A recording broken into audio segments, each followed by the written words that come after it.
In our episodes, we discuss cases and topics that might be distressing or disturbing to some listeners. Listener discretion is advised. Some of the most haunting cases in true crime are the ones where a person simply disappears without a trace. Take Brian Schaefer, the Ohio State medical student who walked into a bar one night in 2006 and was never seen again. Or Maura Murray, whose car was found abandoned on a rural New Hampshire road in 2004 before she seemed to just vanish into the night. It feels impossible.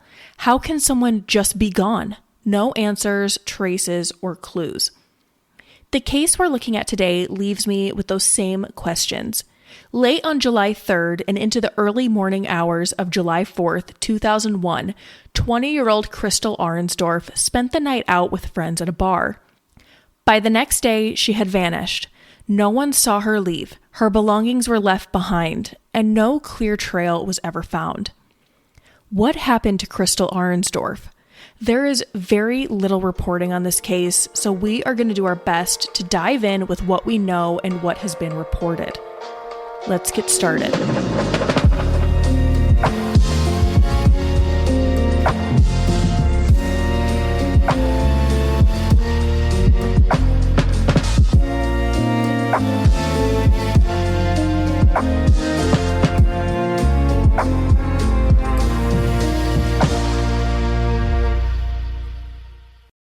On the morning of Wednesday, July 4th, 2001, Jennifer Beam got a strange call.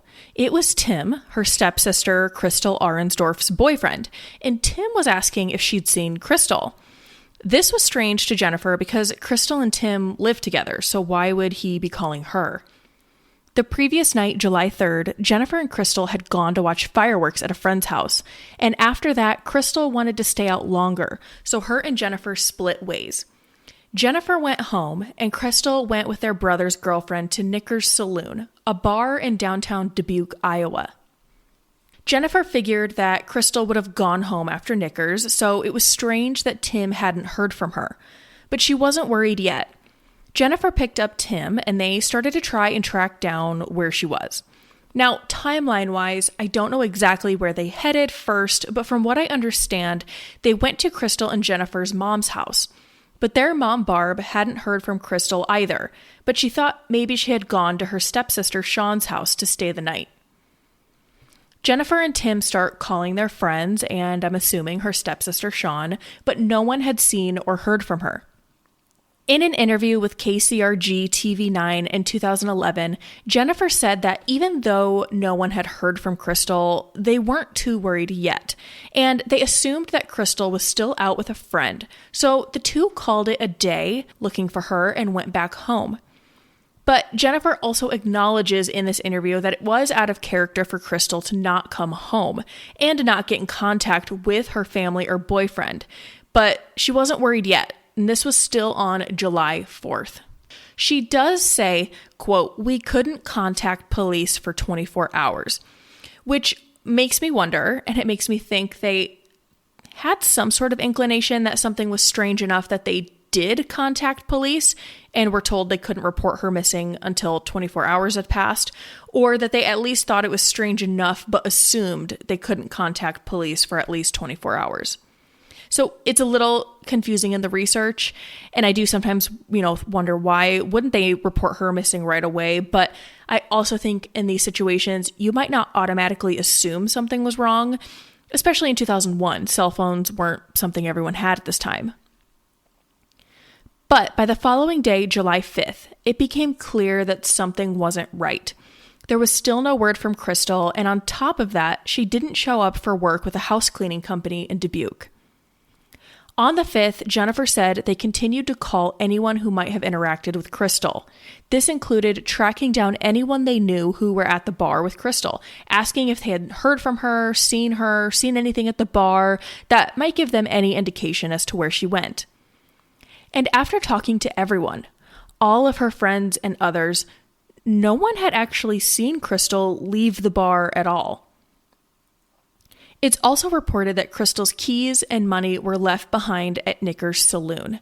The keys, I'm assuming, are to her apartment or wherever she was living, as her sister Jennifer said she drove Crystal's car home that night because she didn't want her sister drinking and driving. What they were able to determine, at least based on my research, were a few things. Crystal gets to Nicker's saloon, and she had gone there with her brother's girlfriend, and they met up with at least 2 other people.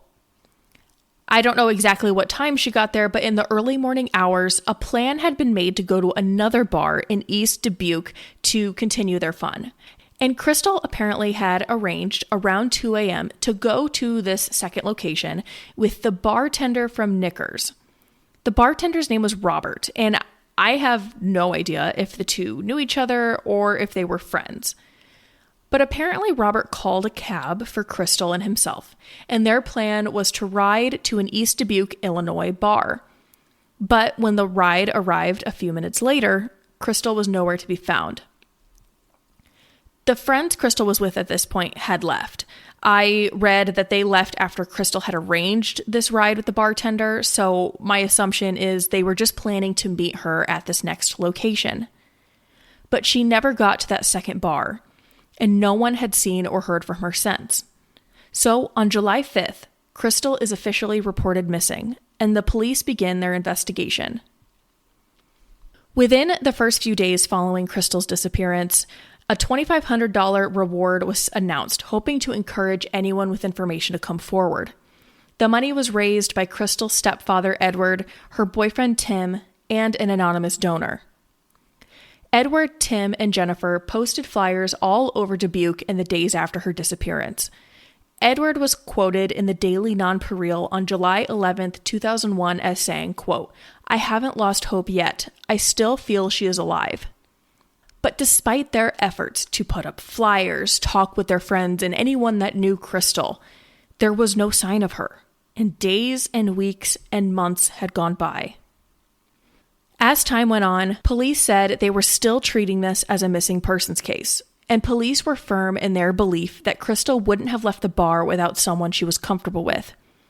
Police investigated almost 400 leads in those initial months and said they were looking at several suspects who might have had involvement or contact with Crystal before she disappeared. They said most of the suspects they interviewed had been cooperative and had been eliminated as suspects. But let's talk about some of the individuals we know were investigated, but eventually ruled out as suspects. Now, naturally, Crystal's boyfriend Tim was investigated. The two lived together, and I don't know for how long, and there really isn't any information on how their relationship was, but I would assume if their relationship was toxic or abusive in any way and someone knew about it, it would have been discussed in news articles, but it wasn't.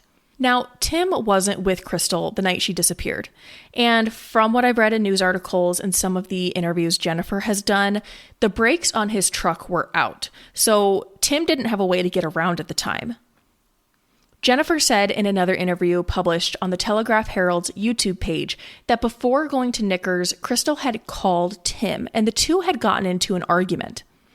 She couldn't remember exactly what the argument was about, but believed it was related to Tim's truck, and Tim was upset because Crystal was supposed to pick him up from somewhere, but Crystal either forgot or was running late. But either way, Tim decided to just walk back to their home, and that's when Crystal went to Nicker's with their brother's girlfriend. While Crystal was at Nicker's saloon, Jennifer said her friends had left and left her with the bartender. And again, I'm assuming this was a, hey, we'll meet you at the next bar situation. But Jennifer said in this interview that she knew from the investigation that Crystal had called Tim from the bar, but he didn't answer. Tim, at some point later, called back, so called Nicker's saloon, but by the time he called, Crystal was already gone. Those are the only details I was able to find relating to Tim and the investigation into him, but he was ruled out as a suspect in October of 2001. How? I am not entirely sure. Now, another person who was investigated but eventually was ruled out was Robert, the bartender at Nicker's saloon and the last person to see Crystal. Robert, the bartender at Knickers, was investigated but eventually ruled out as a suspect. And Robert told police that Crystal had arranged to take a cab with him to East Dubuque after her friends left the tavern. But when the cab arrived, she wasn't there. I don't have specifics of his statement, just what's relayed in news articles, but I wonder when he realized Crystal was gone. Some articles phrase it as, once the cab arrived, he realized she was gone. But that interview with Jennifer that I just talked about when discussing Tim, she made it seem like when Tim called the bar, so returning Crystal's call, that Robert was cleaning up and closing down, and he answers the phone, went to find Crystal, and that's when he realized she was gone. And that's obviously just Jennifer's recollection, and that interview took place many years after the fact. 10 months after Crystal's disappearance, Robert pleaded guilty to serving alcohol to a minor and was ordered to pay a $500 civil penalty, a $150 surcharge, and $25 in court costs. By December of 2001, the hope that the family had in finding her alive began to fade. Jennifer Beam said in a quote published in the Gazette, quote, "I hope she's still alive, but I'm not sure of that." By this time, police said their suspect pool had been narrowed down to 3 individuals. Captain Mike Sullivan said the suspects were all males from the area and that they were being looked at because of their alibis and limited cooperation with authorities. Now, I believe one of the suspects they referred to in this December 2001 article was Robert the bartender. But he was eventually ruled out after this article. So let's talk about the other 2 that I believe they're referring to. 2 brothers, Steve and David Peacock, have been the primary focus of the investigation into Crystal's disappearance. An article published in the Gazette on April 18, 2002, said that 2 brothers were the current focus of the investigation, and I don't think police have become any less suspicious of them over time. Stephen, 27 at the time, and David Peacock, 34 at the time, were at Knickers Saloon the night Crystal was last seen. And I haven't found really any information on anyone else's interactions with the 2 that night, but when police went and spoke to everyone they could find that had been at Knickers, they said that the brothers had inconsistent statements about their activities that night. At a certain point, the 2 were given polygraphs, and that at least one of the tests showed that one of them might be lying. And you all know how I feel about polygraphs, but outside of that, Steve's vehicle was seen leaving the area of the bar that night, and investigators actually got a search warrant to search his 1997 GMC Jimmy in 2002. They took vacuum samples, including hair and laboratory swabs. An article published on February 11th, 2005 in the Capital Times said that Dubuque police were still waiting some of the results from the items they had tested from his vehicle. I haven't seen any articles since on if any results came of it, but according to a 2002 article in the Capital Times, they were trying to determine if she had been in the vehicle with them. Now, adding to suspicions, Steve and David Peacock quickly moved from Dubuque to Mount Horeb, Wisconsin after Crystal's disappearance. For at least one of the brothers, this wouldn't be their last run-in with law enforcement. In February of 2005, David Peacock was arrested on 1 count of false imprisonment and 3 charges of battery. According to this article in the Capital Times, on January 28, 2005, David found his girlfriend, who he'd only been with for a few weeks, sitting in a car with a man. He then threatened to kill both of them. He pulled the woman from the car, forced her into his truck, beat her, and dumped her body in a parking lot. The woman told police that at one point during the attack, David grabbed her neck and tried to strangle her. Thankfully, she survived. Neither of the Peacock brothers have ever been charged in connection with her disappearance, and based on a tip provided to iowacoldcases.org, they go by different names now. In June of 2011, close to the 10-year anniversary of Crystal's disappearance, KCRG TV9 spoke with Crystal's family, and they spoke about the day she went missing and the times that followed, much of which I have used so far in this episode. They also gave their thoughts on how the investigation had been handled. Crystal's mother, Barb, thought there should have been more investigation into certain people. Barb said there were 4 individuals she suspected weren't involved. She didn't want to name them, but she believes Crystal left with someone she knew. Crystal's stepsister, Jennifer, said she was happy with the investigation in certain areas, but not so happy in others. Similar to how her mother felt, she wondered why some people weren't investigated further and why the focus tended to be on other certain people so much. Jennifer also addressed rumors that she had heard that Crystal's disappearance was somehow linked to drugs and possible drug use by Crystal herself. Jennifer did not believe that would have been the case. She opened up in this interview about her own struggles with substance use in her life and that Crystal was so against drug use. Jennifer said Crystal had seen how drug addiction had put her in a dark place, and she was certain she wouldn't have gotten involved in something like that because of it. Jennifer is confident someone out there knows something about what happened to Crystal. Shortly after the KCRG interview, on July 5th, 2011, a decade after Crystal went missing, a $10,000 reward was offered for information, the money put up by a Dubuque business owner who wanted to remain anonymous. In the 10 years following her disappearance, Dubuque police had followed up on hundreds of leads, but were nowhere closer to determining what happened to her. Now, I want to talk about a couple of theories here on what might have happened to Crystal. And my wonder is, since they focus on the Peacock brothers so much, one of the theories is presumably that maybe she was leaving the bar and they offered to give her a ride and something went wrong along the way and they dumped her body somewhere. That's really the only theory that's put forward. The consensus seems to be that the Peacock brothers had something to do with it.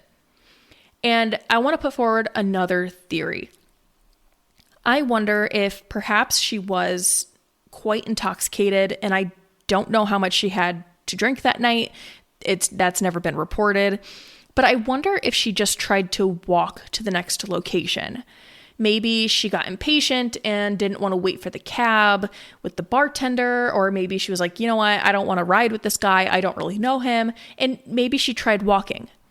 And perhaps she was pretty intoxicated and something happened to her along the way. No foul play, but just an accident. That's just me trying to brainstorm. There's never been any press release or news article insinuating that something like that would have happened or that police were even considering it. But it's something to think about. But I believe currently at this time, the Peacock brothers are the ones that police are focusing the investigation on. In July of 2021, as the 20th anniversary of Crystal's disappearance came, Iowa's KCRG spoke with law enforcement on the status of the investigation, and their message was clear. This was still an active case, and even after all this time that had passed, they still received tips. Lieutenant Ted McClellan with the Dubuque Police Department said, quote, "There are leads that come in, I would say fairly frequently. I think this week we had some come in as well." He went on to say, every single lead is followed up on. McClellan said that even though the passage of time in a case like this brings hurdles for investigators, it doesn't stop the investigation, and they still believe this case is solvable. Over the years, the Dubuque Police Department has brought in other agencies to help in the search, including the Iowa Division of Criminal Investigation. Additionally, in the summer of 2020, authorities actually went back and investigated the basement at Nicker's Saloon based on a tip they had received. Now, McClellan wouldn't give any further details on the tip or the search, but added that they had searched all around the tri-state area. The KCRG interview with Lieutenant McClellan closed with this quote from him. "Anytime there is a big case like this, all the little pieces, kind of like a puzzle, come together, so no tip is ever a bad tip."